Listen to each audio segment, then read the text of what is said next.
ধরনের বীজ বপিত হয়েছিল ঢাকা বিশ্ববিদ্যালয়ের ক্যাম্পাস থেকে। আমরা ভেবেছিলাম বর্তমান যে নিয়োজিত প্রশাসন, সেই প্রশাসন ঢাকা বিশ্ববিদ্যালয় থেকে নিরাপদ ক্যাম্পাস গঠিত করে সারা বাংলাদেশের ক্যাম্পাসগুলো নিরাপত্তার চাদরে ঢাকা থাকবে।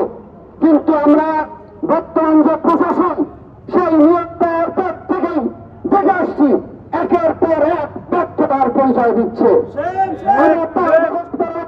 কিছুদিনের মধ্যেই দেখতে পারলাম মুসলিম হল একজন মানসিক ভারসাম্যহীন তোপাজ্জারকে কিভাবে পিটিয়ে হত্যা করা হয়েছে। কিছুদিন পর আমরা দেখতে পাচ্ছি শহীদ মিয়া সংগ্রামে শহীদুদ্দিনের ধর্ষণ এবং আমাদের যে ঘৃণ্য স্তম্ভ স্থায়িত হয়েছিল জুলাই আগস্টের আন্দোলনকে কেন্দ্র করে মেট্রো রেলের পিলারে ফ্যাসিস্ট হাসিনা আজাদের ফ্যাসিস্ট হাসিনা আজাদের দোসররা মুছে দিয়েছিল, কিন্তু এই প্রশাসন দৃশ্যমান কোনো পদক্ষেপ নিতে পারেনি।